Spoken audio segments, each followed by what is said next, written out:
Diana, apa kabarnya? Sehat? Luar biasa. Saya dengar kemarin kata Pak Haji, Bu Sardiana ke kantor saya ya, mencari-cari saya. Kira-kira apa gerangan Ibu? Mau berdiskusi mengenai pembelajaran kelas. Oke, mengenai pembelajaran kelas. Kegiatan belajar mengajar kita. Oke, baik, kegiatan belajar dan mengajar kita di kelas. Nah, setahu saya Ibu mengaku mau bimbingan konseling ya Bu. Oke, kira-kira bagaimana dengan pembelajaran kita di kelas khususnya untuk konselingnya Bapak Ibu?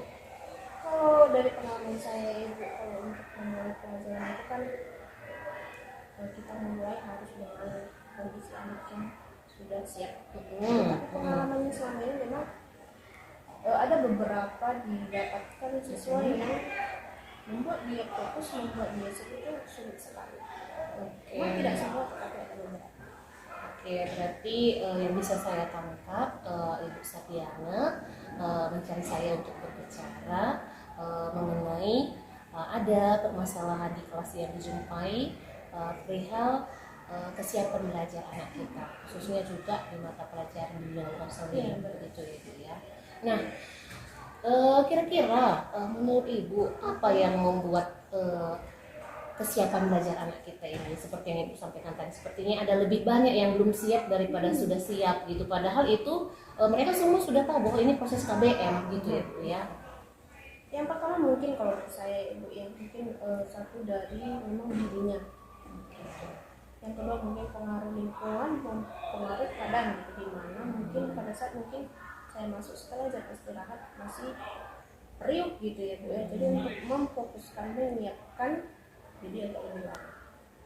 Dan ada beberapa yang sampai pertengahan pembelajaran pun belum siap gitu ya. Baik. Nah, sebenarnya dari pembicaraan kita ini saya sudah lihat bahwa Ibu sebenarnya sudah mampu mengidentifikasi masalah mengenai kesiapan belajar ini begitu. Nah, mungkin masalahnya memang ada beberapa yang memang terkendala gitu ya Bu. Nah selama yang saya lihat sebenarnya Ibu seorang guru bimbingan konseling yang mampu atau misalnya mumpuni untuk membimbing anak-anak kita. Nah, kira-kira kalau misalnya saya bilang ada skala 1 sampai 10 untuk menyiapkan kesiapan belajar anak ini, kalau misalnya saya boleh tanya, menurut Ibu di antara skala itu Ibu sudah ada di mana selama ini?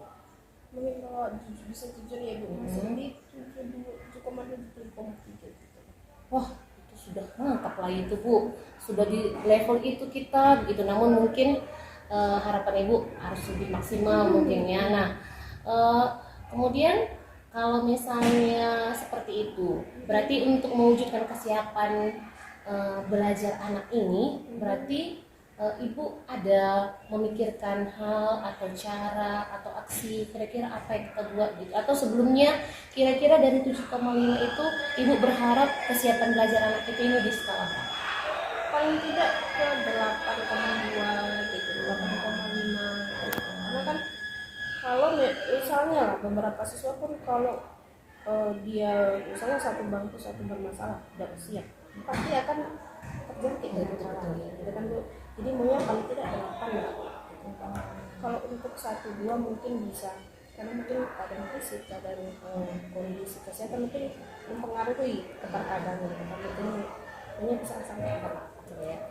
Semangat sekali Bu ini ya, karena kan memang apapun kita sampaikan kesiapan belajar anak akan mempengaruhi seluruh kegiatan KBM di kelas begitu kan Ibu. Nah, sesuai juga dengan sebenarnya materi yang Ibu ampu bimbingan konseling, saya rasa Ibu cukup mumpuni untuk juga memikirkan atau membuat ide-ide, karena selama ini saya lihat Ibu cukup antusias untuk ini gitu. Kira-kira menurut Ibu apa rencana aksi yang ada dalam pikir Ibu atau ide Ibu begitu? Mungkin karena mungkin saya di sini hanya sendiri guru BK gitu kan, dan dengan kondisi 12 rombel gitu dan dengan ratusan siswa. Efektifnya kan satu guru BK maksimal itu 4 rombel. Kalau isinya 30 satu rombel gitu ya. Jadi kalau untuk menyikapi ini saya rasa perlu ada tambahan guru BK supaya lebih efektif. Kalaupun belum bisa, mungkin anak ini bisa di konseling individu gitu. Oh, konseling. Tapi untuk konseling individu kan nanti anaknya terganggu juga untuk pelajaran yang lain. Jadi mungkin kalau ijam saya juga kan nggak mungkin hanya dia Terus sendiri ya, gitu ya Bu. Mungkin bisa juga berdiskusi dengan guru-guru lain. kolaborasi gitu ya Bu ya. Iya. Nah, untuk konseling individu atau pribadi itu kan ibu sebagai guru BK pasti punya semacam apa ya saya bilang supaya kita bisa tahu begitu bagaimana kepribadian anak untuk tes-tesnya itu begitu kan. Saya lihat beberapa waktu ibu pernah juga melakukan itu gitu ya. Kira-kira kalau misalnya itu kita lakukan gitu atau dalam proses melaksanakan sudah terjadi di seluruh kelas itu kira-kira Bu? Kalau itu mungkin juga dengan kita mengakses kan juga. Oh iya betul bisa ya. gitu ya. Berarti di rencana aksi yang ibu pikirkan dengan misalnya ada sekiranya penambahan guru BK atau misalnya juga kolaborasi dengan guru-guru yang lain gitu juga. Tentu yang paling utama juga kita harus punya data tentang kepribadian anak-anak dan itu sebenarnya sudah ibu laksanakan juga, sudah ada begitu ya Bu Saya ya. perlu di konseling individu kan karena kita sudah dapat data dari tes itu, jadi kan perlu konseling individu supaya lebih dalam. Oh, berarti sebenarnya kalau yang saya lihat ibu sebenarnya sudah mengidentifikasi permasalahan, juga sudah ada nih dalam bayangan membuat rencana aksi begitu. Nah, ini sebenarnya sudah sangat bagus. Ibu punya kemampuan untuk ini. Kalau saya boleh tanya, kira-kira ibu mau mulainya kapan? Secepatnya. Oh, secepatnya ya, karena secepatnya dimulai kita bisa lihat progresnya dengan lebih baik juga gitu ya Bu ya. Oke, nah mungkin nanti setelah melakukannya, kalau misalnya ibu punya kendala-kendala lagi, ibu bisa juga share saya senang ibu datang kita berbagi seperti ini. Namun saya rasa yang paling pentingnya sebenarnya supaya ibu sadari bahwa ibu punya kemampuan sendiri sebenarnya untuk itu, tapi ada istilah yang bilang bahwa sebuah tanggung jawab itu kalau kita lakukan bersama-sama hasilnya maksimal, kemudian juga lebih ringan gitu ya Bu.